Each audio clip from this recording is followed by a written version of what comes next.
Hello every one. ഇപ്പോൾ നമ്മൾ ഇന്ന് നോക്കാൻ പോകുന്നത് BSOG 173 റീതിങ്കിങ് ഡെവലപ്മെൻറ്റ് ആണ് ഇന്ന് നമ്മൾ ഡിസ്കസ് ചെയ്യാൻ പോകുന്നത്. അതിൽ അഞ്ചാമത്തെ യൂണിറ്റ് ആയിട്ടുള്ള പേഴ്സ്പെക്റ്റീവ്സ് ഓൺ ഡെവലപ്മെൻറ്റ് എന്ന് പറയുന്ന യൂണിറ്റ് നമ്മളിന്ന് ഡീറ്റെയിൽ ആയിട്ട് തന്നെ നോക്കുന്നുണ്ട്. സോ 4 യൂണിറ്റ് വരെ ഞാൻ ഓൾറെഡി ക്ലാസ്സുകളൊക്കെ അപ്ലോഡ് ചെയ്തിട്ടുണ്ട്. കാണാത്തവരുണ്ടെങ്കിൽ ആദ്യം അത് കണ്ടിട്ട് അതിന് ശേഷം മാത്രം ഇത് കാണുക. സോ നമ്മൾ ഒരുപാട് ഡെവലപ്മെൻറ്റിനെ കുറിച്ചിട്ടാണ് പറയുന്നത്. ത്രൂ ഔട്ട് ഈ ഒരു പുസ്തകം മുഴുവനായിട്ടും ഡെവലപ്മെൻറ്റിനെ കുറിച്ചിട്ടാണ് പറയാനുള്ളത്.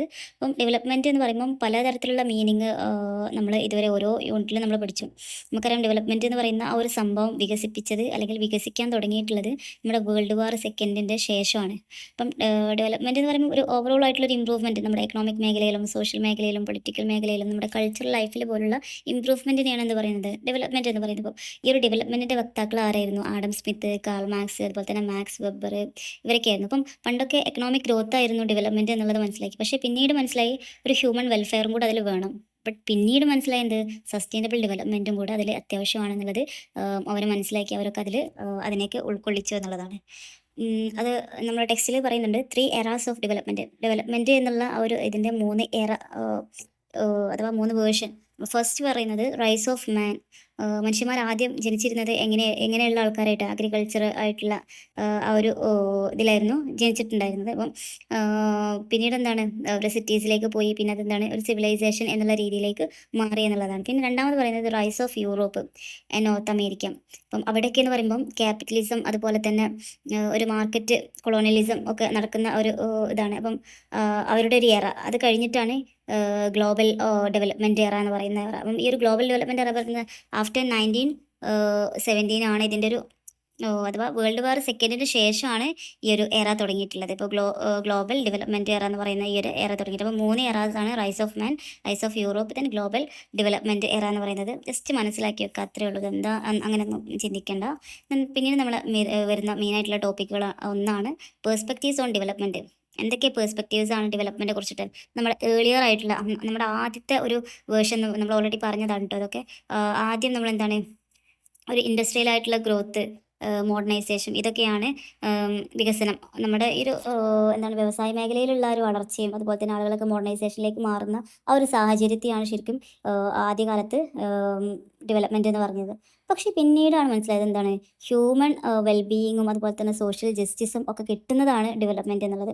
അപ്പം ഇങ്ങനത്തെ സംഭവങ്ങളൊന്നും മാത്രം സാമ്പത്തികമായിട്ടും കുറേ ഉണ്ടാക്കിയിട്ടൊന്നും വലിയ കാര്യമൊന്നുമില്ല. ആൾക്കാരെന്താണ്, ഒരു നല്ല രീതിയിലാണോ ജീവിക്കുന്നത്, അവരുടെ ജീവിത നിലവാരം എന്താണ്, അതുപോലെ തന്നെ അവർക്ക് മാന്യമായിട്ടുള്ള സാമൂഹിക നീതി ഉറപ്പുവരുത്താൻ പറ്റുന്നുണ്ടോ, അങ്ങനെയൊക്കെയാണെങ്കിൽ അവിടെ ഡെവലപ്മെൻറ്റ് ഉണ്ട് എന്നുള്ള രീതിയിലേക്ക് പിന്നെ മാറി. പക്ഷേ ഇപ്പോഴത്തെ ഒരു കാഴ്ചപ്പാടിൽ ഈ ഡെവലപ്മെൻറ്റ് എന്ന് പറയുമ്പം ഒരു സസ്റ്റൈനബിൾ ആയിട്ടുള്ള ഡെവലപ്മെൻറ്റും അതുപോലെ തന്നെ നമ്മുടെ ആവശ്യങ്ങളും അതുപോലെ തന്നെ ഫ്യൂച്ചർ ജനറേഷൻ്റെ ആവശ്യങ്ങളും ഒരുമിച്ച് മുന്നോട്ട് കൊണ്ടുപോകാൻ പറ്റുന്ന രീതിയിലുള്ള ഡെവലപ്മെൻറ്റ്. അതാണ് ഇപ്പോൾ നമ്മളിപ്പോൾ ഈ ഒരു ഡെവലപ്മെൻറ്റിനേക്കാളും കൂടുതൽ പ്രാധാന്യം ഇപ്പം ഉള്ളത് ആർക്കാണ്? ഈ സസ്റ്റൈനബിൾ ആയിട്ടുള്ള ഡെവലപ്മെൻറ്റിനാണ്. അഥവാ അത് സുസ്ഥിരമായിട്ടുള്ള വികസനമാണ്. അതുപോലെ ആ ഒരു സുസ്ഥിര വികസനം ഉണ്ടാകുമ്പം അത് ഒരിക്കലും നമ്മുടെ ഇനി വരാനിരിക്കുന്ന ഫ്യൂച്ചർ ജനറേഷൻസിനൊന്നും ഒരിക്കലും ബാഡായിട്ട് ഇമ്പാക്റ്റ് ചെയ്യാത്ത തരത്തിലുള്ള വികസനം, അതാണ് അതിലൂടെ ഉന്നമിക്കുന്നത്. അപ്പം അതാണ് ഇപ്പോഴത്തെ ഒരു ഡെവലപ്മെൻറ്റിൻ്റെ മീനിങ് എന്ന് പറയുന്നത് കേട്ടോ. ഇനി നമുക്കിതിൽ പഠിക്കാനുള്ളത് ഓരോ തിയറികളാണ്. ഐ തിങ്ക് ഇതൊക്കെ നിങ്ങൾ ഫസ്റ്റ് ഇയറിൽ ചിലപ്പം പല സബ്ജക്റ്റും ഒക്കെ എലക്റ്റീവ് സബ്ജക്റ്റ് ആണല്ലോ. അപ്പം അതിലൊക്കെ എടുത്തിട്ടുണ്ടാവും. അതിൽ കുറേയൊക്കെ കേട്ടിട്ടുള്ളവരുണ്ടാവും, ചിലപ്പോൾ ആ സബ്ജക്റ്റ് എടുക്കാത്തവരുണ്ടാവും, അവർക്ക് തീരെ ഒരു ഐഡിയ ഇല്ലാത്തവരുണ്ടാവും. അപ്പം ഒരു ഫസ്റ്റ് ഇയറിൽ പഠിച്ചതിൻ്റെ ഒരു എക്സ്പാൻഡ് ആയിട്ടുള്ള വേർഷനാണ് ഇതിൽ നമുക്ക് പഠിക്കാനുള്ളത്. ഇപ്പോൾ മോഡേണൈസേഷൻ തിയറി, അതുപോലെ തന്നെ വേൾഡ് സിസ്റ്റം തിയറി എന്നൊക്കെ പറയുന്ന സംഭവങ്ങളൊക്കെ നിങ്ങൾ കേട്ടിട്ടുണ്ടാവും. അതിൻ്റെ ഒരു ഡീറ്റെയിൽഡ് വേർഷനാണ് നമ്മൾ ഇവിടെ പഠിക്കാനുള്ളത്. അപ്പം ഈ ഓരോ തിയറികളാണ് നമുക്ക് ഇവിടെ പഠിക്കാനുള്ളത്. അപ്പം ഫസ്റ്റ് നമ്മൾ പഠിക്കുന്നത് മോഡേണൈസേഷൻ തിയറി എന്ന് പറയുന്നതാണ്. എന്താണ് ഒരു മോഡേണൈസേഷൻ തിയറി എന്നതുകൊണ്ട് ഉദ്ദേശിക്കുന്നത്? 1950, 60 ഒരു കാലഘട്ടത്തിലാണ് ഈ ഒരു മോഡേണൈസേഷൻ തിയറി എന്ന് പറയുന്ന ഒരു സംഭവം ഉണ്ടായിട്ടുള്ളത്. എന്താണ് ഈ മോഡേണൈസേഷൻ തിയറി എന്നതുകൊണ്ട് ഉദ്ദേശിക്കുന്നത്? എന്താണ് അതിലൂടെ അർത്ഥം വെക്കുന്നത്? മോഡേണൈസേഷൻ മീൻസ് എന്താണ്? ട്രാൻസ്ഫോർമേഷൻ, അതന്നെയല്ലേ? ഒരു ട്രഡീഷണൽ സൊസൈറ്റിയിൽ നിന്ന് ഒരു ഇൻഡസ്ട്രിയൽ ആയിട്ടുള്ള അല്ലെങ്കിൽ ടെക്നോളജിയിലായിട്ടുള്ള ഒരു സൊസൈറ്റിയിലേക്കുള്ള ട്രാൻസ്ഫോർമേഷൻ, അവരുടെ ചേഞ്ച്, അതിനെയാണ് എന്ത് പറയുന്നത്? മോഡേണൈസേഷൻ എന്ന് പറയുന്നത്. അപ്പം ഇൻഡസ്ട്രിയലൈസേഷൻ, അതുപോലെ തന്നെ ക്യാപിറ്റലൈസേഷൻ, മോഡേൺ ടെക്നോളജി, ഒരു റാഷണൽ തിങ്കിങ്, ഇതിലൂടെയൊക്കെ എന്താണ്, പുവർ കൺട്രീസിനൊക്കെ ഡെവലപ്മെൻറ്റ് ആക്കി അഥവാ ഡെവലപ്പാക്കി മാറ്റാം എന്നുള്ളൊരു ആശയമാണ് മോഡേണൈസേഷൻ തിയറി എന്ന് പറയുന്നത്. ട്രഡീഷണൽ ചിന്തയിൽ നിന്നുള്ള നമ്മുടെ ആധുനിക ചിന്തയിലേക്കുള്ള ഒരു മാറ്റം, അതിനെയാണ് മോഡേണൈസേഷൻ തിയറി എന്ന് പറയുന്നത്. ഇപ്പം അതിൻ്റെ ഒരു ഫീച്ചർ എന്ന് പറയുകയാണെങ്കിൽ ഇപ്പം ട്രഡീഷണൽ സൊസൈറ്റി എന്നുള്ളത് പിന്നെ എന്താവും, മോഡേണൈസ് സൊസൈറ്റി ആവും. അതുപോലെ തന്നെ വെസ്റ്റേൺ മോഡലുകൾ, അതൊക്കെ ആയിരിക്കും നമ്മുടെ ഒരു ഐഡിയലായിട്ട്. അഥവാ നമുക്ക് വെസ്റ്റേൺ കൺട്രീസിനൊക്കെ പോലെ, നമ്മുടെ പാശ്ചാത്യ രാജ്യങ്ങളെ പോലെ, യൂറോപ്യൻസിനെ പോലെ ഒക്കെ ആവണം എന്നുള്ള, അതാണ് നമ്മുടെ ലക്ഷ്യം എന്നുള്ളതാണ് ഈ ഒരു മോഡേണൈസേഷൻ തിയറിയിൽ പറയുന്നത്. അപ്പം ഇതിൻ്റെ ഈ ഒരു തിയറിൻ്റെ മെയിൻ ഐഡിയ എന്ന് പറയുന്നത് ഫസ്റ്റത്തെ എന്താണ് ട്രഡീഷണൽ വേഴ്സസ് മോഡേൺ സൊസൈറ്റി. ഈ ട്രഡീഷണൽ ആയിട്ടുള്ളതും അതുപോലെ തന്നെ മോഡേൺ സൊസൈറ്റിയിൽ അവർ തമ്മിലുള്ള ഒരു വ്യത്യാസം തന്നെയാണ് ഇതിൻ്റെ ഒരു ഫസ്റ്റത്തെ ഒരു ഐഡിയ എന്ന് പറയുന്നത്. അതുപോലെ തന്നെ ഡെവലപ്മെൻറ്റ് എന്ന് പറയുന്നത് പെട്ടെന്ന് ഉണ്ടാകുന്ന സംഭവമല്ല, അത് ഓരോ സ്റ്റേജുകളായിട്ടാണ് ഉണ്ടാകുന്നത്. ഡെവലപ്മെൻറ്റ് ഒക്യൂർ ഇൻ സ്റ്റേജസ്, ഓരോ സ്റ്റേജുകളായിട്ടാണ് ഡെവലപ്മെൻറ്റ് നമുക്ക് അച്ചീവ് ചെയ്യാൻ പറ്റുള്ളൂ എന്നുള്ളതാണ്. ദെൻ മൂന്നാമത് പറയുന്നത് western institution should be adopted. നമ്മൾ എന്തായാലും പാശ്ചാത്യ രാജ്യങ്ങളുടെ എന്താണ് അവരുടേതായിട്ടുള്ള എല്ലാ സംഭവങ്ങളും നമ്മളിവിടെ എന്ത് ചെയ്യണം, കടമെടുക്കണം, അല്ലെങ്കിൽ അതുപോലെ നമ്മളിവിടെ കോപ്പി അടിക്കണം. എങ്കിൽ മാത്രമേ എന്തുണ്ടാവുള്ളൂ, ഒരു ഡെവലപ്മെൻറ്റ് ഉണ്ടാവുള്ളൂ എന്നുള്ള വാദിക്കുന്ന ആളുകളാണ് ഈ ഒരു മോഡേണൈസേഷൻ തിയറീനെ കൊണ്ട് നടക്കുന്ന ആളുകൾ. അപ്പം നമുക്ക് ചിന്തിച്ച് നോക്കിയാൽ അപ്പം നമുക്ക് ആയിട്ടൊന്നുമില്ല, അതൊക്കെ നമ്മൾ ഡെവലപ്ഡ് കൺട്രീസ് നമ്മൾ കോപ്പി അടിക്കുക. അവരെന്താണോ ചെയ്യുന്നത് അതുപോലെ ചെയ്യുക. ഡ്രസ്സിങ് ആയിക്കോട്ടെ, ഫുഡ് ആയിക്കോട്ടെ, അവർ എന്തൊക്കെ രീതിയിലാണ് എങ്ങനെയൊക്കെയാണ് അവരെങ്ങനെയാണ് വികസനം നേടിയെടുത്തത് അതുപോലെ നമ്മൾ നേടിയെടുക്കാം. അവർ എക്സാക്റ്റ് ആയിട്ടുള്ള ഒരു കോപ്പി, അതാണ് ഈ ഒരു മോഡേണൈസേഷൻ തിയറിയിലൂടെ പറഞ്ഞു വരുന്നത്. അപ്പോൾ ട്രഡീഷണൽ ആയിട്ടുള്ള സംഭവങ്ങളെ കൂടെ ഒഴിവാക്കുക, അതുപോലെ തന്നെ മോഡേൺ ആയിട്ടുള്ള നമ്മുടെ യൂറോപ്യൻ കൺട്രീസിനൊക്കെ കണ്ട് ആ ഒരു രീതി ലൈഫ് സ്റ്റൈൽ നമ്മൾ അനുകരിക്കുക എന്നുള്ളതാണ് ഈ ഒരു മെത്തേഡിൽ പറയുന്നത്. ഇനി ഇതിൽ തന്നെ 3 തരത്തിലുള്ള അപ്രോച്ചുകൾ ഇതിൽ പറയുന്നുണ്ട്. ഈ ഒരു മോഡേണൈസേഷൻ തിയറിയിൽ 3 തരത്തിലുള്ള അപ്രോച്ചുകളാണ് പറയുന്നത്. ഞാൻ വീണ്ടും പറയുന്നു, മോഡേണൈസേഷൻ തിയറിയിൽ 3 തരത്തിലുള്ള അപ്രോച്ചുകളാണ് പറയുന്നത്. അതിൽ ഫസ്റ്റ് പറയുന്നത്, ഇതൊക്കെ നിങ്ങൾക്ക് ഫസ്റ്റ് കേൾക്കുമ്പോൾ ഭയങ്കര ഇതൊക്കെ ഇങ്ങനെ പഠിക്കാനാ എന്നുള്ളതൊക്കെ തോന്നും. ജസ്റ്റ് അതിൻ്റെ ഹെഡിങ് മാത്രം നോക്കി വെക്കുക. ആ ഒരു പേരുകൾ നമ്മൾ പഠിച്ചു പോകണം. നമുക്കതിനെ കുറിച്ചിട്ട് എന്തെങ്കിലും എഴുതണമെങ്കിൽ ആ ഒരു പേരുകൾ നമുക്ക് കിട്ടണം. അപ്പം ഫസ്റ്റത്തെ അപ്രോച്ച് എന്തായിരുന്നു, മോഡേണൈസേഷൻ തിയറി എന്നുള്ളതായിരുന്നു. അതിൽ തന്നെ 3 തരത്തിലുള്ള അപ്രോച്ചുകൾ എങ്ങനെ മോഡേണൈസേഷൻ ആക്കാം എന്നുള്ള രീതിയിലുള്ള 3 ടൈപ്പ് ഓഫ് അപ്രോച്ചസ് ഇതിൽ പറയുന്നുണ്ട്. അതിൽ ഫസ്റ്റത്തെ അപ്രോച്ചാണ് ഐഡിയൽ ടിപ്പിക്കൽ ഇൻഡെക്സ് മെത്തേഡ്.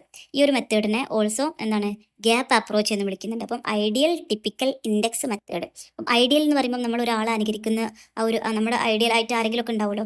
അപ്പം അതിനെയാണ് എന്ത് പറയുന്നത്, ഈ ഒരു മെത്തേഡ്. ഇപ്പം ജസ്റ്റ് എക്സാക്റ്റ് നമ്മൾ നേരത്തെ പറഞ്ഞ പോലെ തന്നെ നമ്മൾ യൂറോപ്യൻസ് എന്ത് ചെയ്യുന്നു അതിൻ്റെ അതുപോലെ നമ്മളും അനുകരിക്കുക എന്നുള്ളതാണ് ഈ ഒരു മെത്തേഡിൽ പറയുന്നത് ideal typical index method, also called gap approach എന്നുള്ളത്. അപ്പം ഡെവലപ്ഡ് കൺട്രീസ് അവർ ഡെവലപ്പ് ആവാൻ എന്തൊക്കെ തീരുമാനങ്ങൾ എടുത്തിട്ടുണ്ടോ അതൊക്കെ നമ്മൾ എടുക്കുക, അല്ലെങ്കിൽ അവരങ്ങനെയൊക്കെ അച്ചീവ് അത് ചെയ്തോ അതുപോലെ നമ്മളും അത് അച്ചീവ് ചെയ്യുക എന്നുള്ളതാണ്. അപ്പം അവരെ നമ്മളൊരു മോഡലായിട്ട് എടുക്കുക. നമ്മുടെ യൂറോപ്യൻ കൺട്രീസ് എന്ന് പറയുമ്പം പല യൂറോപ്യൻ കൺട്രീസും ഡെവലപ്ഡ് കൺട്രീസാണ്. അതുപോലെ തന്നെ നമ്മുടെ അമേരിക്കയിലുള്ള പല കൺട്രീസും നോർത്ത് അമേരിക്കയിലുള്ള പല കൺട്രീസും അതാണ് കേട്ടോ അവിടെ പാശ്ചാത്യ രാജ്യങ്ങൾ എന്നതുകൊണ്ട് ഉദ്ദേശിക്കുന്നത്. അപ്പം അവരെ നമ്മൾ അതുപോലെ തന്നെ കോപ്പി എടുക്കുക എന്നുള്ളതാണ്.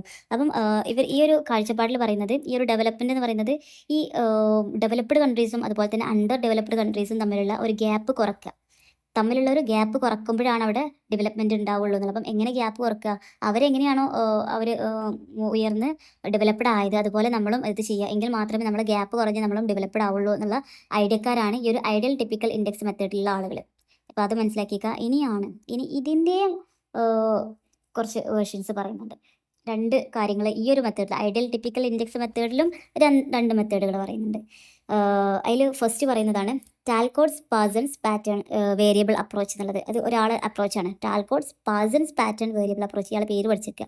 ഓക്കെ. അപ്പം ഐഡിയൽ ടിപ്പിക്കൽ ഇൻഡെക്സ് മെത്തേഡിൽ 2 തരത്തിലുള്ള അപ്രോച്ച് പറയുന്നുണ്ട്, 2 തരത്തിലുള്ള മെത്തേഡുകൾ പറയുന്നുണ്ട്. അതിൽ ഒന്നാമതായിട്ട് പറയുന്നത് ടാൽകോട്ട് പാഴ്സൺസ് പാറ്റേൺ വേരിയബിൾ അപ്രോച്ച് എന്നുള്ളത്. അദ്ദേഹത്തിൻ്റെ അഭിപ്രായത്തിൽ ഈ ഒരു മോഡേൺ സൊസൈറ്റിനെയും അതുപോലെ തന്നെ ട്രഡീഷണൽ സൊസൈറ്റിനെയും 5 പാറ്റേണിലായിട്ട് അഥവാ 5 വേരിയബിളായിട്ട് വെച്ചിട്ടുണ്ട്. അപ്പം രണ്ടും തമ്മിലുള്ള ഒരു ഡിഫറൻസ് അഥവാ ഡിഫറൻസിയേഷൻ എന്നുള്ള രീതിയിലാണ് പറയുന്നത്. അപ്പം ഈ ഒരു മോഡേൺ സൊസൈറ്റിയും അതുപോലെ തന്നെ ട്രഡീഷണൽ ആയിട്ടുള്ള സൊസൈറ്റിയും തമ്മിലുള്ളൊരു വ്യത്യാസം എന്നുള്ള രീതിയിലാണ് അദ്ദേഹം പറയുന്നത്.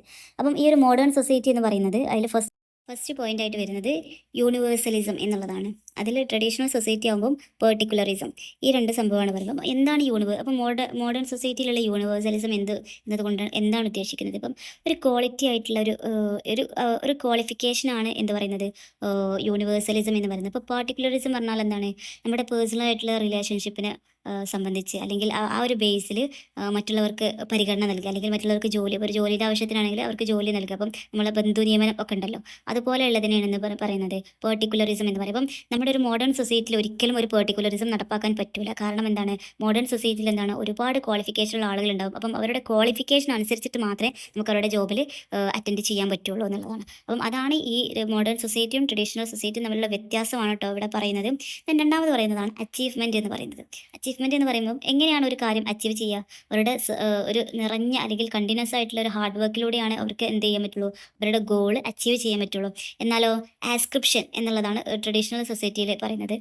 അപ്പം ഒരു കിങ് ആയിക്കഴിഞ്ഞാൽ അവരുടെ അടുത്ത കിങ് ആവണമെങ്കിൽ അദ്ദേഹത്തിൻ്റെ മകനായാൽ അദ്ദേഹത്തിന് കിങ് ആവാം. അതൊന്നും ഒരാളെ ക്വാളിഫിക്കേഷൻ നോക്കിയിട്ടോ അല്ലെങ്കിൽ ഹാർഡ് വർക്ക് നോക്കിയിട്ടോ അല്ല. അത് ഓരോ ജന്മസിദ്ധമായിട്ടുള്ള ഓരോ ഇതിൽ മാത്രം അങ്ങനെ ആവുന്നതാണ്. അപ്പം ഇതാണ് ഒരു ട്രഡീഷണൽ സൊസൈറ്റി, മോഡേൺ സൊസൈറ്റി. നമ്മൾ ട്രഡീഷണൽ സൊസൈറ്റിയിലൊക്കെ മാത്രമേ അങ്ങനത്തെ ഓരോ ആചാരങ്ങളൊക്കെ ഉണ്ടാവുള്ളൂ. അപ്പോൾ മോഡേൺ സൊസൈറ്റിയിലേക്ക് വരുമ്പം എത്രത്തോളം ഹാർഡ് വർക്ക് ചെയ്യുന്നുണ്ടോ അത്രത്തോളം അവർക്ക് ഗുഡായിട്ടുള്ള ഇമ്പാക്റ്റ് അവരുടെ ലൈഫിൽ ഉണ്ടാവും എന്നുള്ളതാണ്. പിന്നെ മൂന്നാമതായിട്ട് പറയുന്നത് അഫക്റ്റീവ് ന്യൂട്രാലിറ്റി എന്നുള്ളതാണ്. എഫക്റ്റീവ് ന്യൂട്രാലിറ്റി മീൻസ് എന്താണ്? എന്തെങ്കിലും ഒരു ഡിസിഷൻ നമ്മൾ എടുക്കുകയാണെങ്കിൽ അതിനെ ഒരു ലോജിക്കായിട്ടുള്ള അല്ലെങ്കിൽ ഒരു പ്രൊഫഷണൽ ആയിട്ടുള്ളൊരു ഡിസിഷൻസ് ആയിട്ടായിരിക്കും അതിനെ കണക്കാക്കുക. അല്ലെങ്കിൽ അങ്ങനത്തെ ആളുകളുടെ ഡിസിഷൻസ് മാത്രമാണ് നമ്മൾ കണക്കാക്കുക. പക്ഷേ ഈ ഒരു ട്രഡീഷണൽ സൊസൈറ്റിയിലേക്ക് വരുമ്പം അഫക്റ്റിവിറ്റി അതാണ് അവിടെ, അഥവാ ഒരു ഇമോഷണൽ ആയിട്ടുള്ള ബിഹേവിയർ. അപ്പം ആരെങ്കിലും എന്തെങ്കിലും ഒരു ഇമോഷണൽ ആയിട്ടുള്ള രീതിയിൽ എന്തെങ്കിലും പറഞ്ഞു കഴിഞ്ഞാൽ ചിലപ്പം അവർക്കായിരിക്കും അവിടെ കൂടുതലായിട്ട് മുൻഗണന. പക്ഷേ ഇവിടെ എന്ന് പറയുമ്പം അവരുടെ പ്രൊഫഷനെ നോക്കിയിട്ട് അല്ലെങ്കിൽ അവരുടെ റാഷണൽ ബിഹേവിയർ നോക്കിയിട്ട് അവരുടെ ലോജിക് അനുസരിച്ചുള്ള തീരുമാനം എടുക്കാനുള്ള കഴിവ് നോക്കിയിട്ടാണ് എന്തുണ്ടാവുള്ളൂ, ഒരു ഒരു നിയമനം അവിടെ ഉണ്ടാവുള്ളൂ എന്നുള്ളതാണ്. അപ്പം ഈ ഒരു തമ്മിൽ നല്ല വ്യത്യാസമുണ്ട്. ശരിക്കും ഒരു മോഡേൺ സൊസൈറ്റിയിൽ ഇങ്ങനെയൊക്കെ ആയിരിക്കും ഉണ്ടാവുക. അതുപോലെ തന്നെ ട്രഡീഷണൽ സൊസൈറ്റിയിൽ ഈ പറഞ്ഞ പോലെ ഇങ്ങനത്തെ സംഭവങ്ങളൊക്കെ നടക്കുകയുള്ളൂ. അവിടെ ഒരു ഹാർഡ് വർക്കിനോ അല്ലെങ്കിൽ അങ്ങനത്തെ കാര്യത്തിനൊന്നും ഒരു വിലയും അവിടെ ഇല്ല. കാരണം അത് ജന്മസിദ്ധമായിട്ട് ഒരു രാജാവിൻ്റെ മകനായിട്ടാണെങ്കിൽ അയാൾക്ക് രാജാവ് ആവാം. അത് ജന്മസിദ്ധമായിട്ട് കിട്ടുന്നതാണ്. അല്ലാതെ ഒരിക്കലും അയാൾ ഒരു ഹാർഡ് വർക്ക് ചെയ്ത് ഭയങ്കര നല്ല ഒരു ക്വാളിഫിക്കേഷൻ നേടിയിട്ട് കിട്ടുന്ന സംഭവമല്ല. അപ്പം ഇതൊക്കെ തന്നെയാണ് ഇതിലുള്ളൊരു വ്യത്യാസം എന്ന് പറയുന്നത്. നാലാമത് പറയുന്നതാണ് സ്പെസിഫിസിറ്റി, അഥവാ ഒരു സ്പെസിഫിക്കലായിട്ടുള്ള റിലേഷൻസ് മാത്രമേ ഈ ഒരു മോഡേൺ സൊസൈറ്റിയിൽ ഉണ്ടാവുള്ളൂ. കുറച്ച് ആളുകളായിട്ടുള്ള എന്താ പറയുക, കൂടുതലായിട്ടുള്ള റിലേഷൻഷിപ്പ് ഒന്നും നമ്മുടെ ഈ ഒരു മോഡേൺ സൊസൈറ്റിയിൽ ഉണ്ടാവില്ല. വളരെ കുറഞ്ഞ ആളുകളെ നല്ല രീതിയിൽ കൊണ്ട് നടക്കുന്ന ഒരു മനോഭാവമാണ് ഒരു മോഡേൺ സൊസൈറ്റിക്ക് ഉണ്ടാവുമെങ്കിൽ ട്രഡീഷണൽ സൊസൈറ്റിയിലേക്ക് വരുമ്പം ഡിഫ്യൂസ്നെസ് എന്നാ പറയുക. അപ്പം എല്ലാ മേഖലകളിലും എന്താ അറിയുന്ന ആൾക്കാർ, ഇപ്പം നമ്മളെവിടെയും ചെന്നാലൊക്കെ നമ്മൾ അറിയുന്ന ആൾക്കാർ. അപ്പം നമ്മൾക്ക് എന്താണ് ഒരു തീരുമാനം എടുക്കാനും പറ്റില്ല, അല്ലെങ്കിൽ ഒരാളെ ഒഴിവാക്കാനും പറ്റുക, ആ ഒരു രീതിയിൽ നമ്മളോട് ഇടങ്ങേറാം. പക്ഷെ നമ്മൾ മറ്റേ സ്ഥലത്ത് എന്ന് പറയുമ്പോൾ എന്താണ്, കുറച്ച് ആൾക്കാർ അവരുടെ എന്താണ് പറയുക, സേഫ് ആയിട്ടുള്ള കുറച്ച് ഫ്രണ്ട്സിൻ്റെ നെറ്റ്സ് മാത്രമേ ഉണ്ടാവുള്ളൂ. അപ്പം അവരെ മാത്രം കാര്യങ്ങൾ ആശ്രയിച്ചാൽ മതി. എന്നാൽ ഒരു ജോബിലേക്ക് ഇറങ്ങുമ്പോൾ ആരുടെ തീരുമാനങ്ങൾ എടുക്കുകയും മറ്റുള്ളവർ എന്ത് വിചാരിക്കും അങ്ങനെ വിചാരിക്കേണ്ട ആവശ്യം ഒരു മോഡേൺ സൊസൈറ്റിയിലുള്ള ഒരാൾക്കില്ല എന്നുള്ളതാണ്. ദെൻ ലാസ്റ്റ് പറയുന്ന കാര്യം സെൽഫ് ഓറിയൻറ്റേഷൻ എന്നുള്ളതാണ്. ഇവിടെ ഒരു വ്യക്തികൾക്കാണ്, അഥവാ ഇൻഡിവിജ്വൽ ആയിട്ടുള്ള ഒരു സാറ്റിസ്ഫാക്ഷൻ ആണ് ഇവിടെ പ്രധാനം. അതിനെയാണ് കൂടുതലായിട്ട് ഇമ്പോർട്ടൻ്റ് കൊടുക്കുന്നതെങ്കിൽ ട്രഡീഷണൽ സൊസൈറ്റിയിൽ കൂടുതലായിട്ട് ഇമ്പോർട്ടൻ്റ് കൊടുക്കുന്നത് ഗ്രൂപ്പിൻ്റെ ഇൻട്രസ്റ്റിനാണ്, അഥവാ കളക്റ്റീവ് ഓറിയൻറ്റേഷൻ ആണെന്നുള്ളത്. അപ്പോൾ സെൽഫ് ഓറിയൻറ്റേഷൻ എവിടെയാണെങ്കിൽ കളക്റ്റീവ് ഓറിയൻറ്റേഷൻ അവിടെ. ഒരു ഗ്രൂപ്പ്സ് എന്താണോ കൂടുതലായിട്ട് അപ്പം കുറേ ആളുകൾ എന്താണോ പറയുന്നത് അതായിരിക്കും അവിടെ ശരി. മറ്റ് ഒരു മോഡേൺ സൊസൈറ്റിയിൽ എന്താണ്, ഓരോ വ്യക്തിക്കും അവരുടേതായിട്ടുള്ള സ്വാതന്ത്ര്യം ഉണ്ട്, അവരുടേതായിട്ടുള്ള അഭിപ്രായങ്ങൾ. അപ്പം അതിനെ മാനിച്ചുകൊണ്ടുള്ള തീരുമാനങ്ങളായിരിക്കും അവിടെ മോഡേൺ സൊസൈറ്റിയിൽ ഉണ്ടാവുക എന്നുള്ളതാണ് ഈ ഒരു ടാൽക്കോട്ട് സ്പാർസൺസ് പാറ്റേൺ വേരിയബിൾ അപ്രോച്ചിൽ പറയുന്ന സംഭവം. ഇത്രയേ ഉള്ളൂ. അഥവാ ഡെവലപ്മെൻറ്റ് എന്ന് പറയുന്നത് ട്രഡീഷണൽ വാല്യൂസിൽ നിന്ന് ഒരു മോഡേൺ വാല്യൂസിലേക്കുള്ള ചേഞ്ചിനെയാണ് ഡെവലപ്മെൻറ്റ് എന്നുള്ളതാണ് ഈ ഒരു ടാൽക്കോട്ട് പേഴ്സൺ അദ്ദേഹം പറയുന്നത്. സോ അപ്പം അതിൽ അദ്ദേഹം പറഞ്ഞിട്ടുള്ള 5 കാര്യങ്ങളും ശരിക്കും എക്സാക്റ്റ് കറക്റ്റായിട്ടുള്ള കാര്യങ്ങളായി വരും. നമ്മൾ ട്രഡീഷണൽ ഒരു സൊസൈറ്റിയിൽ ജീവിക്കുമ്പോൾ ഇങ്ങനത്തെ സംഭവങ്ങളേ ഉണ്ടാവൂ, എന്നാൽ ഒരു മോഡേൺ ആയിട്ട് ജീവിക്കുമ്പം ഇങ്ങനത്തെ സംഭവങ്ങളും ആണ് അവിടെ ഉണ്ടാവുക. അപ്പം ഈ ഒരു രണ്ടും തമ്മിലുള്ളൊരു വ്യത്യാസമാണ് ഈ ഒരു പാറ്റേണിൽ പറയുന്നത്. രണ്ടാമത് പറയുന്നതാണ് റോസ്റ്റോസ് ഹിസ്റ്റോറിക്കൽ സ്റ്റേജ് അപ്രോച്ച്. ഇതിൽ 5 സ്റ്റേജുകൾ പറയുന്നുണ്ട്. ഈ ഒരു 5 സ്റ്റേജിലൂടെ കടന്നു പോയെങ്കിൽ മാത്രമാണ് നമുക്ക് ഡെവലപ്മെൻറ്റ് അച്ചീവ് ചെയ്യാൻ പറ്റുമോ എന്നുള്ളതാണ് ഈ റോസ്റ്റോൻ്റെ ഒരു കാഴ്ചപ്പാട് എന്ന് പറയുന്നത്. It's very important approach. അപ്പം ഇതെന്തായാലും നിങ്ങൾ പഠിച്ചിരിക്കുക. അതിൽ 5 മാർഗ്ഗങ്ങളാണ് പറയുന്നത്. അതിൽ ഫസ്റ്റ് പറയുന്നതാണ് ട്രഡീഷണൽ സൊസൈറ്റി എന്നുള്ളത്. അപ്പം നമുക്കറിയാം അപ്പം നമ്മളിപ്പോൾ ഡെവലപ്ഡ് ആവാൻ വേണ്ടിയിട്ട് നിൽക്കുകയാണല്ലോ, ഇപ്പോൾ ഒരു സ്റ്റാൻഡിങ് നിൽക്കുക. അപ്പോൾ നമ്മളെന്താണ് അണ്ടർ ഡെവലപ്ഡ് ആയിട്ടുള്ള ഒരു കൺട്രിയാണ്. ഇപ്പോൾ നമുക്ക് ഡെവലപ്ഡ് ആവണം. അതിന് ഫസ്റ്റത്തെ ഇതെന്ന് പറയുന്നത് ട്രഡീഷണൽ സൊസൈറ്റി. അപ്പോൾ നമ്മൾ ഓൾറെഡി ട്രഡീഷണൽ സൊസൈറ്റിയാണ്. കാരണം നമ്മുടെ അഗ്രികൾച്ചർ ബേസ്ഡ് ആയിട്ടുള്ള ഇക്കോണമിയാണ് നമുക്കിതുള്ളത്. അപ്പോൾ അതിന് വളരെ കുറഞ്ഞ പ്രൊഡക്ഷൻ മാത്രമേ അത് പ്രൊഡക്ടിവിറ്റി നമുക്കുള്ളൂ. അതുപോലെ തന്നെ വളരെ കുറഞ്ഞ രീതിയിലുള്ള ടെക്നോളജികൾ മാത്രമേ നമ്മൾ ഉപയോഗിക്കുന്നു. അപ്പോൾ നമ്മൾ എവിടെയാണ് നിൽക്കുന്നത്, ഒരു ട്രഡീഷണൽ സൊസൈറ്റിയിലാണ് നമ്മൾ ഇപ്പോൾ നിൽക്കുന്നത്. നമ്മൾ അടുത്ത സ്റ്റെപ്പ് എന്താണ്, pre condition of take off എന്ന് പറയുമ്പോൾ ടേക്ക് ഓഫ് ആണ് മൂന്നാമത്തെ സ്റ്റെപ്പ് എന്ന് ആലോചിക്കുക. അപ്പം രണ്ടാമത്തെ സ്റ്റെപ്പ് എന്ന് പറയുമ്പോൾ നമ്മുടെ ടേക്ക് ഓഫിന് തൊട്ട് മുമ്പുള്ള സ്റ്റേജ്, അതാണ് pre condition of take off എന്ന് പറയുമ്പോൾ. ഈ ഒരു കണ്ടീഷനിൽ എന്താ വെച്ചാൽ നമ്മളൊരു മോഡേണൈസേഷനിലേക്കുള്ളൊരു തുടക്കമാണ്. അപ്പോൾ നമ്മൾ ഒരുപാട് സയൻസ് ടെക്നോളജി ഒക്കെ ഉപയോഗിക്കുക, അതുപോലെ തന്നെ ട്രഡീഷണൽ ആയിട്ടുള്ള ഇൻസ്റ്റിറ്റ്യൂഷൻസ് ഒക്കെ അതിനൊക്കെ ചേഞ്ച് ചെയ്യുക. ട്രഡീഷണൽ ആയിട്ടുള്ള ഇൻസ്റ്റിറ്റ്യൂഷനൊക്കെ ചെറിയ രീതിയിലുള്ള ചേഞ്ച് കൊണ്ടുവന്ന് നമ്മൾ ടെക്നോളജിയൊക്കെ കുറച്ചും കൂടെ കൂടുതൽ ഉപയോഗിച്ച് സയൻസൊക്കെ കൂടുതലായിട്ട് അറിഞ്ഞ് പ്രവർത്തിച്ച് നമ്മളൊരു മോഡേണൈസേഷൻ ആ ഒരു രീതിയിലേക്കുള്ള ചെറിയൊരു ബിഗിന്നിങ് ആണ് ഈ ഒരു pre conditions of take off എന്നതുകൊണ്ട് ഉദ്ദേശിക്കുന്നത്. അപ്പോൾ ചെറിയ രീതിയിൽ നമ്മൾ മാറ്റം തുടങ്ങുകയാണ്. എങ്ങനെയാണ് മാറ്റം തുടങ്ങുന്നത്? നമ്മുടെ സയൻസും ടെക്നോളജീസും ഒക്കെ ഉപയോഗിച്ച് നമ്മൾ ചെറിയ രീതിയിലുള്ളൊരു മാറ്റം തുടങ്ങാൻ വേണ്ടിയിട്ട് നിൽക്കുകയാണ്. then മൂന്നാമത്തെ സ്റ്റേജാണ് ടേക്ക് ഓഫ് സ്റ്റേജ് എന്ന് പറയുന്നത്. അപ്പം ആ ഒരു സ്റ്റേജിലെത്തുമ്പോൾ നമ്മൾ അവിടുന്ന് മാറ്റം തുടങ്ങിയല്ലോ. അപ്പം ഈ ഒരു ടേക്ക് ഓഫ് സ്റ്റേജിലെത്തുമ്പം നല്ല രീതിയിലുള്ള ഇൻഡസ്ട്രിയൽ ആയിട്ടുള്ള ഗ്രോത്ത് ഉണ്ടാവും ഈ ഒരു സ്റ്റേജിലെത്തുമ്പോൾ. അതുപോലെ തന്നെ നമ്മുടെ എക്കോണമി എന്തായിരിക്കും കണ്ടിന്യൂസ് ആയിട്ട് ഡെവലപ്പ് ആവാൻ വേണ്ടിയിട്ട് ഇങ്ങനെ വന്നുകൊണ്ടിരിക്കും. കണ്ടിന്യൂസ് ആയിട്ട് ഡെവലപ്പ് ഇങ്ങനെ ആയിക്കൊണ്ടിരിക്കുന്ന ഒരു സമയമാണ് ടേക്ക് ഓഫ് സമയം പറയുമ്പോൾ. ഓൾറെഡി നമ്മൾ തുടങ്ങി then പിന്നീട് എന്താണ് അതിന് കണ്ടിന്യൂഷൻ ഭയങ്കര പെട്ടെന്നുള്ളൊരു ഇൻഡസ്ട്രിയൽ ഗ്രോത്ത് ആയിരിക്കും നമ്മുടെ ഈ ഒരു മൂന്നാമത്തെ സ്റ്റേജിലൂടെ നമുക്ക് കിട്ടുക എന്നുള്ളതാണ്. then നാലാമത്തെ സ്റ്റേജിലെത്തുമ്പോൾ ഡ്രൈവ് ടു മെച്യൂരിറ്റി എന്നുള്ളതാണ്. അഥവാ അഡ്വാൻസ്ഡ് ആയിട്ടുള്ള ഇൻഡസ്ട്രീസിൻ്റെ ഒരു ഡെവലപ്മെൻറ്റ് എന്നുള്ളതാണ്.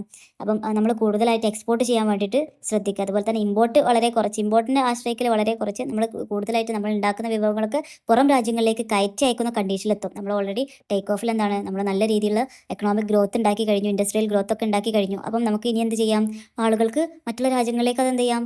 യെസ്, എക്സ്പോർട്ട് ചെയ്യാം. അപ്പോൾ നാലാമത്തെ സ്റ്റെപ്പും കഴിഞ്ഞു. ഇനി അഞ്ചാമത്തെ സ്റ്റെപ്പ് എന്താണ്? ഹൈ മാസ് കൺസപ്ഷൻ അഥവാ ഹൈ സ്റ്റാൻഡേർഡ് ഓഫ് ലിവിങ്. അപ്പം ആളുകളൊക്കെ എക്സ്പോർട്ട് അങ്ങോട്ട് ചെയ്ത് കഴിഞ്ഞിട്ട് ഇവിടുത്തെ ആൾക്കാരൊക്കെ കണ്ട് റിച്ചായി. അത് കാരണം അതുപോലെ സ്റ്റാൻഡേർഡ് ലിവിങ് സ്റ്റാൻഡേർഡ് കൂടി. അതുപോലെ തന്നെ ഒരുപാട് ഗുഡ്സ് സർവീസൊക്കെ അവർ പ്രൊഡക്ഷൻ ചെയ്യാൻ തുടങ്ങി, ഒരുപാട് കൺസംഷൻ ചെയ്യാൻ തുടങ്ങി. അപ്പം ഇതെല്ലായിടത്തും എല്ലാം അവൈലബിൾ ആവാൻ തുടങ്ങി. അങ്ങനെ എന്താണ് വെൽഫെയർ സ്റ്റേറ്റ് വരെ എമേർജ് ആയി എന്നുള്ളത്. അപ്പം ആളുകൾക്ക് സഹായം ചെയ്യാനുള്ളൊരു കണ്ടീഷനിൽ പോലും നമ്മൾ എത്തി തുടങ്ങി എന്നുള്ളതാണ്. അപ്പം അഞ്ചാമത്തെ സ്റ്റേജ് ആകുമ്പോഴേക്കും എവിടെ എത്തും? അങ്ങ് ഡെവലപ്മെൻറ്റിൻ്റെ അങ്ങനെ മുൾമുനയിലെത്തും എന്നുള്ളതാണ് ഈ ഒരു അദ്ദേഹത്തിൻ്റെ ഒരു കാഴ്ചപ്പാട് എന്ന് പറയുന്നത്. അങ്ങനെ ഉണ്ടാവൂല എന്നൊന്നും ഞാൻ പറയുന്നില്ല. പക്ഷേ ഈ ഒരു നമുക്ക് തന്നെ അറിയാം, നമ്മൾ ആ ടേക്ക് ഓഫിന് തൊട്ട് മുമ്പുള്ള പ്രീ ടേക്ക് ഓഫ് എന്ന് പറയുമ്പോൾ ആ ഒരു സ്റ്റേജിലെത്തുമ്പോൾ നമുക്ക് പെട്ടെന്ന് ഒരു ഇൻഡസ്ട്രിയൽ ആയിട്ടുള്ള ഗ്രോത്തോ അല്ലെങ്കിൽ സയൻസ് ടെക്നോളജിയോ ഒക്കെ സ്റ്റാർട്ട് ചെയ്യണമെങ്കിൽ നമുക്ക് എന്ത് വേണം?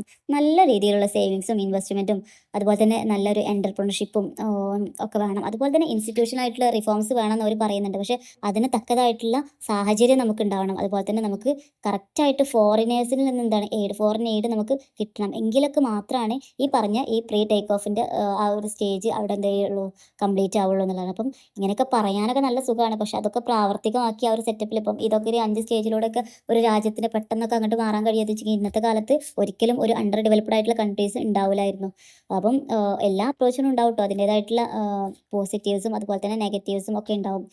പക്ഷേ ഈ ഒരു അപ്രോച്ചിൻ്റെ നെഗറ്റീവ് ഒരു ഗ്യാപ്പ് അപ്രോച്ച് നമ്മൾ ഫസ്റ്റത്തെ അപ്രോച്ച് പറഞ്ഞല്ലോ, ഗ്യാപ്പ് അപ്രോച്ച് എന്ന് പറഞ്ഞല്ലോ, ഐഡിയൽ ടിപ്പിക്കൽ ഇൻഡെക്സ് മെത്തേഡ് എന്ന് പറഞ്ഞാൽ ഈ ഒരു മെത്തേഡിൻ്റെ ഒരു ക്രിറ്റിസിസം എന്ന് പറയുകയാണെങ്കിൽ ഒരു ഇൻ്റർനാഷണൽ ആയിട്ടുള്ള ഇനീക്വാളിറ്റി ഇതിലൂടെ ഉണ്ടാവും എന്നുള്ളതാണ്.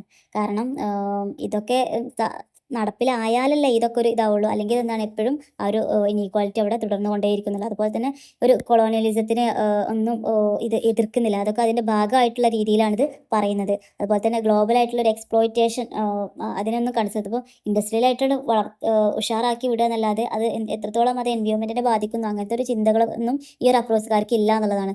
അതുപോലെ തന്നെ ഈ ഒരു ഇവർ പറയുന്ന ഈ 5 സ്റ്റെപ്പ് എന്ന് പറയുന്നത് അല്ലെങ്കിൽ ഇവർ പറയുന്ന ഈ സിദ്ധാന്തം പറയുന്നത് അത് എല്ലാ രാജ്യക്കാർക്കും ബാധകമാണെന്നുള്ളത്. അപ്പം ഓരോ രാജ്യത്തിൻ്റെയും കണ്ടീഷൻസ് വ്യത്യസ്തമായിരിക്കും. ഒരു രാജ്യത്തിൻ്റെ കണ്ടീഷൻ ആവില്ല ചിലപ്പോൾ മറ്റു രാജ്യത്തുണ്ടാവും. എല്ലാവർക്കും ഈ 5 സ്റ്റെപ്പിലൂടെ മാത്രമേ ഡെവലപ്മെൻറ്റ് ഉണ്ടാവും. ഇറ്റ്സ് നോട്ട് അപ്ലിക്കബിൾ എന്നുള്ളതാണ്. സോ അതാണ് ഒരു മെത്തേഡിനെ കുറിച്ചിട്ട് പറയാനുള്ളത്. ഇനി അതിൽ പറയുന്ന രണ്ടാമത്തെ പെട്ടെന്ന് നമ്മുടെ മോഡേണൈസേഷൻ തിയറിയിൽ പറയുന്ന രണ്ടാമത്തെ അപ്രോച്ചാണ് ഡിഫ്യൂഷനിസ്റ്റ് ഓർ അക്യുൾട്ടറേഷൻ അപ്രോച്ച് എന്ന് പറയുന്നത്. പേര് പോലും പഠിച്ചേക്കാൻ ഭയങ്കര പ്രയാസമാണ് അല്ലേ. ഡിഫ്യൂഷനിസ്റ്റ് ഓർ അക്യുൾട്ടറേഷൻ അപ്രോച്ച് എന്ന് പറയുന്നത് എങ്ങനെയെങ്കിലുമൊക്കെ പഠിച്ച് വെക്കുക, അല്ലാതെ നിവൃത്തിയില്ല. ഇതൊക്കെ വളരെ ഇമ്പോർട്ടൻ്റ് ആയിട്ടുള്ള ടോപ്പിക്കാണ്. എക്സാമിനൊക്കെ പലപ്പോഴും ഇതിനെക്കുറിച്ചിട്ടൊക്കെ നമ്മുടെ ഈ ഒരു മോഡേണൈസേഷൻ തിയറിയെ കുറിച്ചിട്ട് എഴുതാൻ പറയുമ്പം ഈ ഒരു സംഭവങ്ങളൊക്കെ നമ്മൾ എഴുതിയേ പറ്റും.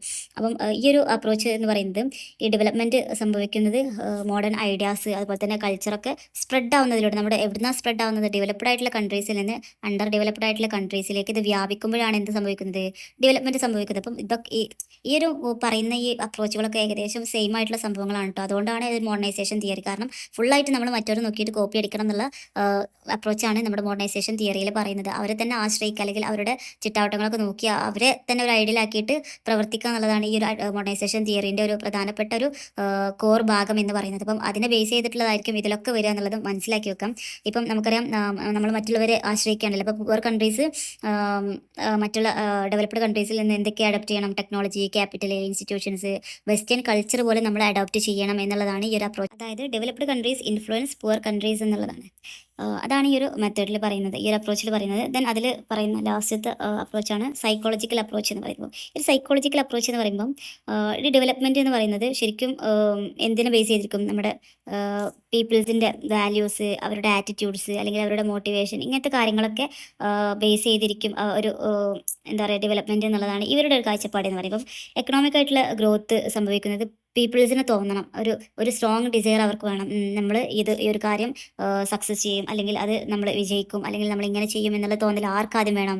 യെസ്, ആ പീപ്പിൾസിന് ആദ്യം വേണം. പീപ്പിൾസ് എന്ന് പറയില്ല, പീപ്പിൾ എന്നേ പറയുള്ളൂ. അപ്പം ആ പീപ്പിളിന് ആ ഒരു തോന്നൽ വേണം, എങ്കിൽ മാത്രമേ ആ ഒരു കാര്യം അച്ചീവ് ചെയ്യാൻ പറ്റുള്ളൂ. അപ്പം ഓരോ മനുഷ്യന്മാരും ചിന്തിക്കണം, എനിക്ക് ഡെവലപ്മെൻറ്റ് വേണമെങ്കിൽ ഞാൻ ഇങ്ങനെയൊക്കെ ചെയ്യണം എന്നുള്ളത്. അങ്ങനെ ആ ഒരു ജനങ്ങൾ അങ്ങനെ ചിന്തിച്ചാൽ മാത്രമാണ് എന്തുണ്ടാവുള്ളൂ, ഒരു ഡെവലപ്മെൻറ്റ് ഉണ്ടാവുള്ളൂ എന്നുള്ളതാണ് ഈ സൈക്കോളജിക്കൽ അപ്രോച്ചിൽ പറയുന്ന കാര്യം എന്ന് പറയുമ്പോൾ. പിന്നെ അതുപോലെ ഇതിൽ പറയുന്ന മറ്റൊരു കാര്യമാണ് ഈ ഒരു മോഡേണൈസേഷൻ തിയറിനെ കുറിച്ചിട്ടാണല്ലോ നമ്മളിപ്പോൾ പറഞ്ഞുകൊണ്ടിരിക്കുന്നത്. അപ്പം എന്തൊക്കെ ക്രിറ്റിസിസം ആണ് അതിനെതിരെ? അപ്പം നമുക്ക് തന്നെ ആലോചിച്ചറിയാവുന്ന പല കാര്യങ്ങളും ഇതൊന്നും ഒരിക്കലും ഇത് മാത്രം അംഗീകരിക്കാൻ പറ്റുമോ? ഇല്ലല്ലേ. അപ്പം ഒരു യൂറോ സെൻട്രിക് ആയിട്ടുള്ള ഒരു മെത്തേഡാണ് ഈ ഒരു മോഡേണൈസേഷൻ തിയറി. അവരെന്താണോ ചെയ്യുന്നത് അതുപോലെ നമ്മൾ എക്സാക്റ്റ് കോപ്പി ചെയ്യുന്ന ഒരു മെത്തേഡാണ്. അപ്പം വളരെയധികം ഒരു വെസ്റ്റേൺ സെൻറ്റേർഡ് ആയിട്ടുള്ള ഒരു മെത്തേഡാണ് ഇതെന്നുള്ളതാണ് ഒന്നാമത്തെ ഒരു ക്രിറ്റിസിസം എന്ന് പറയുന്നത്. അതുപോലെ തന്നെ രണ്ടാമത്തെ ക്രിറ്റിസിസം പറയുന്നത് ട്രഡീഷണൽ സൊസൈറ്റി ഒരു ബാക്ക്വേർഡ് ആയിട്ടുള്ള ഒരു രീതിയിലാണ് ഇതിലൊക്കെ പറയുന്നത്. കാരണം ഒരു ട്രഡീഷണൽ ആയിട്ട് ഒരു മോഡേൺ ആയിട്ടുള്ള മാറ്റം നിർബന്ധമാണെന്ന് പറയുമ്പം ഒരു ട്രഡീഷണൽ ആയിട്ടുള്ള ഒരു സൊസൈറ്റിയെ എന്താണ് വളരെ പുച്ഛത്തോടെ മാത്രമാണ്, അല്ലെങ്കിൽ തീരെ ഒരു വളരെയധികം ബാക്ക്വേർഡ് ആയിട്ടുള്ള ഒരു സൊസൈറ്റി ആയിട്ടാണ് അവർ കണക്കാക്കുന്നത് എന്നുള്ളതാണ് ഇതിന് രണ്ടാമത്തെ ഒരു ക്രിറ്റിസിസം എന്ന് പറയുന്നത്. ദെൻ മൂന്നാമതായിട്ട് പറയുന്നത് ഇപ്പം ഈ ഒരു ട്രഡീഷണൽ ആയിട്ട് മാത്രം ജീവിക്കുന്ന ഒരുപാട്, അവരുടെ കൾച്ചർ അത്രയും ഇത് ചെയ്ത് മാത്രം ജീവിക്കുന്ന ഒരുപാട് ആൾക്കാരുണ്ട്. അപ്പം അവരുടെയൊക്കെ കൾച്ചറും കാര്യങ്ങളൊക്കെ ഒഴിവാക്കി അവരൊരു മോഡേൺ സൊസൈറ്റിയിലേക്ക് മാറണം എന്ന് പറയുമ്പം അവരുടെ അഥവാ അവരുടെ ലൈഫ് സ്റ്റൈലും അവരുടെ കൾച്ചറും ഒക്കെ മാറ്റി. ഇപ്പോൾ ചില ആളുകളുടെയൊക്കെ കൾച്ചർ, ചില വിഭാഗത്തിൻ്റെയൊക്കെ കൾച്ചർ എന്ന് പറയുമ്പോൾ എന്നും അറിയപ്പെടുന്ന കൾച്ചറായിരിക്കും, അത് എന്നും നിലനിൽക്കുന്ന കൾച്ചറായിരിക്കും. അപ്പം അതൊക്കെ അവരൊക്കെ അത് മാറ്റുക എന്ന് പറയുന്നത് എന്താണ്, ചരിത്രപരമായിട്ടാണെങ്കിലും സാംസ്കാരികപരമായിട്ടാണെങ്കിലും അതൊക്കെ വളരെ ബുദ്ധിമുട്ടുള്ള കാര്യമാണ്. അപ്പം അവരെയൊക്കെ അതിൽ നിന്ന് ഒഴിവാക്കുന്നുണ്ട്. അപ്പം അവർക്കൊന്നും ഒരു മുൻഗണനയും കൊടുക്കുന്നില്ല എന്നുള്ളതാണ് ഇതിൽ പറയുന്നത്. അതുപോലെ തന്നെ എല്ലാ കൺട്രീസും ഈ ഒരൊറ്റ സ്റ്റെപ്പ് ഫോളോ ചെയ്യണം എന്ന് പറയുന്നുണ്ട്. അപ്പം ഓരോ കൺട്രീസിൻ്റെയും സാമ്പത്തികമായിട്ടുള്ള സാമൂഹികമായിട്ടുള്ള അങ്ങോട്ടും ഇങ്ങോട്ടൊക്കെ വളരെയധികം വ്യത്യസ്തമായിരിക്കും. അപ്പം എക്സാക്റ്റ് ആയിട്ടുള്ള ഒരു കാര്യം എല്ലാ രാജ്യങ്ങൾക്കും ഒരിക്കലും അപ്ലിക്കബിൾ അല്ല. അപ്പം ആ രാജ്യത്തിൻ്റെ സ്ഥിതി അനുസരിച്ചിട്ട് മാത്രമേ ആ രാജ്യത്തിന് എന്തൊക്കെ മുൻകരുതലുകൾ എടുക്കാൻ പറ്റൂ, ഏതൊക്കെ സ്റ്റെപ്പിലൂടെ അവർക്ക് ഡെവലപ്മെൻറ്റ് വേണ്ടി വരും എന്നൊക്കെ നിശ്ചയിക്കാൻ പറ്റുള്ളൂ എന്നുള്ളതാണ് ഈ ഒരു മെത്തേഡിലൂടെ ഒരു ക്രിറ്റിസിസമായിട്ട് പറയുന്നത് എന്നുള്ളത്. അപ്പം ഈ ഒരു 4 ക്രിറ്റിസിസമാണ് ഈ ഒരു മോഡേണൈസേഷൻ തിയറി. ഇപ്പോൾ മോഡേണൈസേഷൻ തിയറിനെ കുറിച്ചിട്ട് എഴുതാൻ പറഞ്ഞാൽ ഈ സംഭവങ്ങളൊക്കെ എഴുതാം. 3 പോയിന്റുകൾ എഴുതാനുണ്ട്. അതുപോലെ തന്നെ ഫസ്റ്റത്തെ പോയിന്റിൻ്റെ 2 അപ്രോച്ചുകളും എഴുതാനുണ്ട്. അപ്പം that's all the modernisation theory. രണ്ടാമത്തെ തിയറിയാണെന്ത്, Marxist and neo Marxist approach of development and under development എന്നുള്ളത് രണ്ടാമത്തെ തിയറിയാണ്. നമ്മുടെ മോഡേണൈസേഷൻ തിയറിയുടെ ഒരു ഓപ്പോസിറ്റ് ഭാഗമായിട്ടാണ് ഈ ഒരു മാർക്സിസ്റ്റ് തിയറി പറയുന്നത്. കാരണം ഇതിൽ പറയുന്നത് എന്താ വെച്ചാൽ നമ്മുടെ റിച്ച് കൺട്രീസ് എന്താണ് പുവർ കൺട്രീസിനെ വളരെയധികം എക്സ്പ്ലോയിറ്റ്, ചൂഷണം ചെയ്തുകൊണ്ടിരിക്കുകയാണ്. അതുകൊണ്ടാണ് അവരെപ്പോഴും ഒരു അണ്ടർ ഡെവലപ്മെൻറ്റിൽ ആയിക്കൊണ്ടിരിക്കുന്നതിന് കാരണം തന്നെ ഡെവലപ്ഡ് പീപ്പിൾസ് ആണ്. അപ്പം ഡെവലപ്ഡ് ആയിട്ടുള്ള റിച്ച് കൺട്രീസ് എന്താണ്, അവരെ മിസ്യൂസ് ചെയ്യാണ്. പാവപ്പെട്ട രാജ്യങ്ങൾ എന്താണ് മിസ്യൂസ് ചെയ്യുന്നത് കൊണ്ടാണ് അവരിപ്പോഴും അണ്ടർ ഡെവലപ്ഡ് ആയിട്ട് തന്നെ നിൽക്കുന്നത് എന്നുള്ളൊരു തിയറിയാണ് ഇവർ മുന്നോട്ട് വെക്കുന്നത്. അപ്പം ഇതിൽ പറയുന്ന തിയറിയാണ് ഈ ഒരു Marxist and neo Marxist approach of development and under development എന്ന് പറയുന്നതിൽ പറയുന്ന ഒരു തിയറിയാണ് ഡിപ്പെൻഡൻസി തിയറി. ഓൾറെഡി നിങ്ങൾക്ക് അറിയാമായിരിക്കും. ഡിപ്പെൻഡ് ചെയ്യുക എന്ന് പറഞ്ഞാൽ അതിനൊരു ആശ്രയം എന്നുള്ളതാണ്. അപ്പം ഡിപ്പെൻഡൻസി തിയറിയിൽ പറയുന്നതാണ് poor countries depend on rich countries. നമ്മളെന്താണ് പാവപ്പെട്ട രാജ്യങ്ങൾ എന്താണ് അവരുടെ ടെക്നോളജിക്കും അല്ലെങ്കിൽ എന്തെങ്കിലും സഹായത്തിനും, ഒരു ഫിനാൻഷ്യൽ ആയിട്ടുള്ള സഹായത്തിനും, എന്തിനൊക്കെ ആണെങ്കിലും അവർ ആരെ ഡിപ്പെൻഡ് ചെയ്യണം, റിച്ച് ആയിട്ടുള്ള കൺട്രീസിനെ ഡിപ്പെൻഡ് ചെയ്യണം. ആ ഒരു ഇതാണ് പറയുന്നത്. അപ്പം എന്താണ്, റിച്ച് ആയിട്ടുള്ള നാഷൻസ് നമ്മുടെ പുവർ ആയിട്ടുള്ള നാഷൻസിനെ എക്സ്പ്ലോയിറ്റ് ചെയ്യാനും സാധ്യതയുണ്ട്. ഇപ്പം ഒരു കച്ചവടത്തിലൂടെ എന്താണ് അവർ ഇപ്പോൾ റോ മെറ്റീരിയൽസ് കാര്യങ്ങളൊക്കെ കൊണ്ടുപോകൽ മിക്കവാറും ഈ ഒരു പുവർ കൺട്രീസിൽ നിന്നായിരിക്കും. അപ്പോൾ അതിന് വേണ്ടപ്പെട്ട പേ ചെയ്യാതിരിക്കുക, അങ്ങനെ അവരെ എങ്ങനെയൊക്കെയാണോ മിസ്യൂസ് ചെയ്യാൻ പറ്റും. ഇപ്പോൾ ടെക്നോളജീസ് ഒക്കെ മറ്റുള്ള രാജ്യങ്ങൾക്ക് ആവശ്യം വരുമ്പം, ചെറിയ രാജ്യങ്ങൾക്ക് ടെക്നോളജീസ് ആവശ്യം വരുമ്പോൾ അത് കൊടുക്കലാരാണ്? ക്യാപിറ്റലിസ്റ്റ്, നമ്മുടെ റിച്ച് ആയിട്ടുള്ള കൺട്രീസാണ്. അപ്പം അവർ കൊടുക്കുന്ന ടെക്നോളജി മികച്ചതല്ലായിരിക്കാം, അല്ലെങ്കിൽ ഒരു സെക്കൻഡ് ഹാൻഡ് ടെക്നോളജി ഒക്കെ കൊടുത്തു കഴിഞ്ഞാൽ അവർക്ക് എന്താണ് ഭയങ്കര സാമ്പത്തികമായിട്ടും അതുപോലെ തന്നെ അവർക്കൊന്നും അതിൽ നിന്നൊന്നും നേടാൻ പറ്റില്ല. അപ്പം എങ്ങനെയൊക്കെ പാവപ്പെട്ട രാജ്യങ്ങൾ അവർക്ക് ചൂഷണം ചെയ്യാൻ പറ്റും, ആ രീതിയിലൊക്കെ അവർ ചൂഷണം ചെയ്യും എന്നുള്ളതാണ് ഇവർ പറയുന്നത്. ഒരു under developed is created by the world capital system. നമ്മുടെ ഈ ഒരു അണ്ടർ ഡെവലപ്ഡ് എന്നുള്ള സംഭവം തന്നെ ഉണ്ടാക്കിയത് ഈ ഒരു ക്യാപിറ്റൽ സിസ്റ്റം ആണ് എന്നുള്ളത്. അപ്പം ക്യാപിറ്റൽ സിസ്റ്റം എന്ന് പറയുന്നത് ഈ റിച്ച് കൺട്രീസൊക്കെ അവിടെ അധികം ഒരു ക്യാപിറ്റലിസ്റ്റ് ആയിട്ടുള്ളൊരു കൺട്രി ആയിട്ടാണ് അറിയപ്പെടുന്നത്. അപ്പം അവർ കാരണമാണ് ശരിക്കും ഈ ഒരു അണ്ടർ ഡെവലപ്ഡ് ആയിട്ടുള്ള കൺട്രീസ് പോലും ഉണ്ടായത് എന്നുള്ളതാണ്. അവർ വളരെയധികം അതിനെ ക്രിട്ടിസൈസ് ചെയ്യുന്ന ആൾക്കാരാണ് കേട്ടോ. അതുപോലെ തന്നെ ഈ ഒരു പുവർ കൺട്രീസിൽ എക്സ്റ്റേണൽ ആയിട്ടുള്ള ഫോഴ്സസ് വളരെയധികം അവരുടെ കൺട്രോൾ വളരെയധികം ഉണ്ടാകും. കാരണം അവരൊന്നിനും പറ്റാത്തൊരു ആൾക്കാരായി കാണുകയും മറ്റുള്ളവരൊന്നാണ് ഇതിപ്പം നമുക്കറിയാം ഇവിടെയൊക്കെ നമ്മുടെ ഇന്ത്യ പോലുള്ള രാജ്യങ്ങളൊക്കെ എന്താണ് ആരുടെ കീഴിലായിരുന്നു? ബ്രിട്ടീഷുകാരുടെയും ഡച്ചുകാരുടെയും പോർച്ചുഗീസുകാരുടെയൊക്കെ കീഴിലായിരുന്നു. അപ്പം നമ്മൾ എത്രത്തോളം നമ്മളൊക്കെ എക്സ്പ്ലോയിറ്റ് ചെയ്യാൻ പറ്റുന്നു അത്രത്തോളം നമ്മളെയൊക്കെ ഒരു കോളനിവൽക്കരണത്തിലൂടെ അവർ അങ്ങനെയൊക്കെ ചെയ്തിട്ടുണ്ട്. അപ്പം ആ ഒരു കാര്യം തന്നെയാണ് ഇവിടെ പറയുന്നത്. അവർക്ക് എങ്ങനെയൊക്കെ അവർ നമ്മളെ എക്സ്പ്ലോയിറ്റ് ചെയ്യാൻ പറ്റും ആ രീതിയിലൊക്കെ അവർ നമ്മളെ എക്സ്പ്ലോയിറ്റ് ചെയ്തിട്ടുണ്ട് എന്നുള്ളതാണ് ഇതിലൂടെ പറയുന്നത്. ഇതിൽ തന്നെ ഇമ്പോർട്ടൻ്റ് ആയിട്ടുള്ള തിങ്കേഴ്സ് പറയുന്നുണ്ട്, ഒരുപാട് തിങ്കേഴ്സ് ഇതിൽ പറയുന്നുണ്ട്. പോൾ ബാരൻ ഇതിൽ ഒന്നാമത് പറയുന്ന ആളാണ് പോൾ ബാരൻ. അപ്പോൾ അദ്ദേഹം പറയുന്നത് വെച്ചാൽ ഒരു ക്യാപിറ്റലിസ്റ്റ് കൺട്രീസ് തേർഡ് വേൾഡ് ആയിട്ടുള്ള പുവർ കൺട്രീസിൻ്റെ സർപ്ലസ് അവർക്ക് എന്തെങ്കിലും ഒരു ട്രേഡ് സംബന്ധമായിട്ട് എന്തെങ്കിലും സർപ്ലസ് ഉണ്ടായില്ല അതുപോലും അവർ മിസ്യൂസ് ചെയ്യും എന്നുള്ളത്. അപ്പം ഈ ഒരു പോൾ ബാരനെ സപ്പോർട്ട് ചെയ്തിരുന്നത് സോഷ്യലിസത്തെ ആയിരുന്നു. അപ്പോൾ ക്യാപിറ്റലിസത്തിൽ മാറി സോഷ്യലിസത്തെ ആയിരുന്നു. അപ്പം ഈ ഒരു മാർക്സിസ്റ്റ് ചിന്താഗതിക്കാരൊക്കെ ഈ ഒരു ക്യാപിറ്റലിസത്തിനെ എതിർക്കുന്ന ആളുകളാണ്. അപ്പം ഇവരുടെ ചിന്ത സോഷ്യലിസം ഈ ഒരു ഭാഗത്തേക്ക് ഇങ്ങോട്ട് ആയിട്ട് മാറുന്നതാണ്. അപ്പം അതുപോലെ തന്നെ വേറൊരാളാണ് ആൻഡ്രേ ഫ്രാങ്ക് എന്ന് പറയുന്ന ആള്. അദ്ദേഹം ഒരു രണ്ട് മോഡലായിട്ട് പറയുന്നുണ്ട്. ഒന്ന് മെട്രോപോളിസ് അതുപോലെ തന്നെ സാറ്റലൈറ്റ് മോഡൽ എന്ന് പറയുന്നത്. മെട്രോപോളിസ് എന്ന് പറയുമ്പോൾ റിച്ച് ആയിട്ടുള്ള കൺട്രീസും അതുപോലെ തന്നെ സാറ്റലൈറ്റ് മോഡൽ എന്ന് പറയുമ്പോൾ പൂർ ആയിട്ടുള്ള കൺട്രീസും. അപ്പോൾ അവരെന്താണ് അങ്ങോട്ടും ഇങ്ങോട്ടും എക്സ്പ്ലോയിറ്റ് ചെയ്യുന്നു എന്നുള്ളത് നേരത്തെ പറഞ്ഞ പോലെ തന്നെയാണ്. എന്താ പിന്നീട് പറയുന്നതാണ് സാമ്യർ ആമീൻ. അദ്ദേഹം പറയുന്നതാണ് അൺഈക്വൽ ആയിട്ടുള്ള ഡെവലപ്മെൻറ്റിനെ കുറിച്ചിട്ടാണ്. കൂടുതലായിട്ടും റിച്ച് കൺട്രീസ് എന്താണ് പൂർ കൺട്രീസിനെ ഡോമിനേറ്റ് ചെയ്യുന്നു എന്നുള്ള രീതിയിലാണ് പറയുന്നത്. ദെൻ ഇതിൽ പറയുന്ന വേറൊരു തിയറിയാണ് ഇമ്മാനുവൽ വാലസ്റ്റീൻ്റെ വേൾഡ് സിസ്റ്റം തിയറി എന്ന് പറയുന്നത്.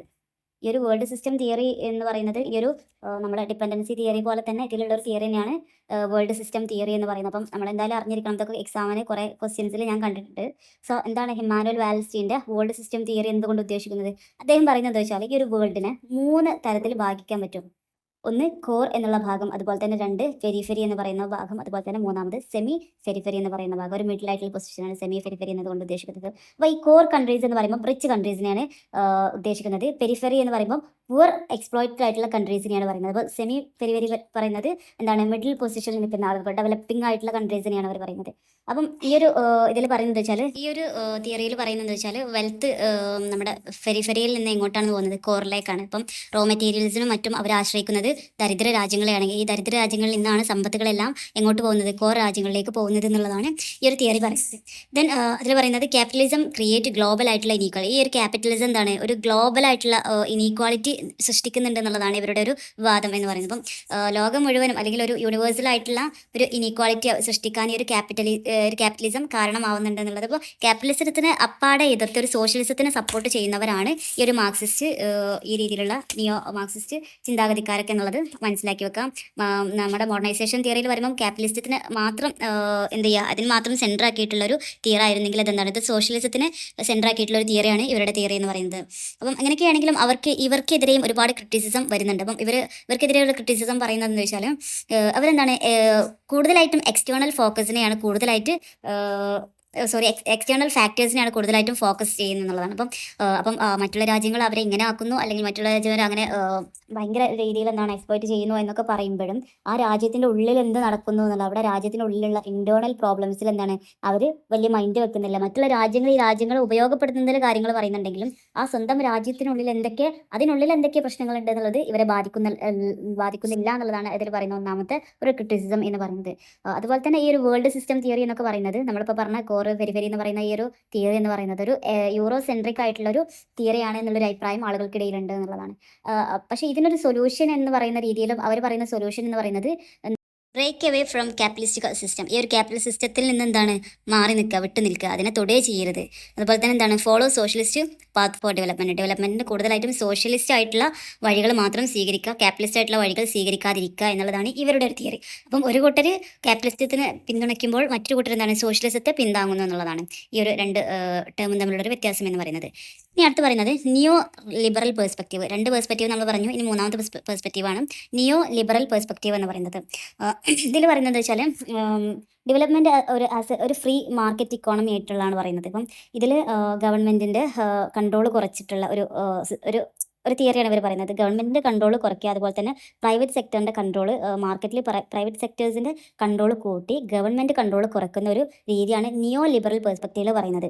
അപ്പം ഇതിൻ്റെ ഒരു ഫീച്ചേഴ്സ് എന്ന് പറയുമ്പം ലിബറലൈസേഷൻ ഒന്നുകൂടെ തന്നെ എന്താണ് ഒരു ലിബറലായിട്ട് അതിനെ മാറ്റുക, അതുപോലെ തന്നെ പ്രൈവറ്റൈസേഷൻ കൂടുതലായിട്ട് സ്വകാര്യവൽക്കരണം, അതുപോലെ തന്നെ ഗ്ലോബലൈസേഷൻ, ഡീ റെഗുലേഷൻ തുടങ്ങിയിട്ടുള്ള സംഭവങ്ങൾക്കാണ് അതിൽ കൂടുതലായിട്ട് ഊന്നൽ നൽകുന്നത്. അപ്പം നമുക്കറിയാം, അപ്പോൾ നമ്മളൊരു ക്യാപിറ്റലിസ്റ്റ് ആ ഒരു മോഡേൺ അതിനൊക്കെ ഒരു ബന്ധിച്ചിട്ടുള്ള ഒരു സിസ്റ്റമായിട്ട് എനിക്ക് തോന്നുന്നു. അപ്പം ആ ഒരു രീതിയിൽ ഒന്നുകൂടെ എന്താണ് മാർക്കറ്റിനൊക്കെ കൂടുതലായിട്ട് എന്ത് ചെയ്യുക, പ്രൈവറ്റൈസേഷൻ ചെയ്തിട്ടുള്ള ആ ഒരു രീതിയിലുള്ള ഡെവലപ്മെൻറ്റിനാണ് ഇതിൽ കൂടുതലായിട്ട് പ്രാധാന്യം കൊടുക്കുന്നത് ഈ ഒരു പെർസ്പെക്റ്റീവിൽ. അതാണ് നിയോ ലിബറൽ പെർസ്പെക്റ്റീവ് എന്നതുകൊണ്ട് ഉദ്ദേശിക്കുന്നത്. സോ അതുപോലെ തന്നെ ഇവരുടെ ഗോൾ എന്ന് പറയുമ്പം economic growth through the market ഫോഴ്സസിൽ നിന്നുള്ള സാമ്പത്തികമായിട്ടുള്ള ഗ്രോത്ത്, അതാണ് ഇവരുടെ ഒരു ഗോൾ എന്നതാണ് അതിൽ പറയുന്നത്. then നാലാമത്തെ വിഭാഗമാണ് അൾട്ടർനേറ്റീവ് ഡെവലപ്മെൻറ്റ് എന്ന് പറയുന്ന ഒരു വിഭാഗം.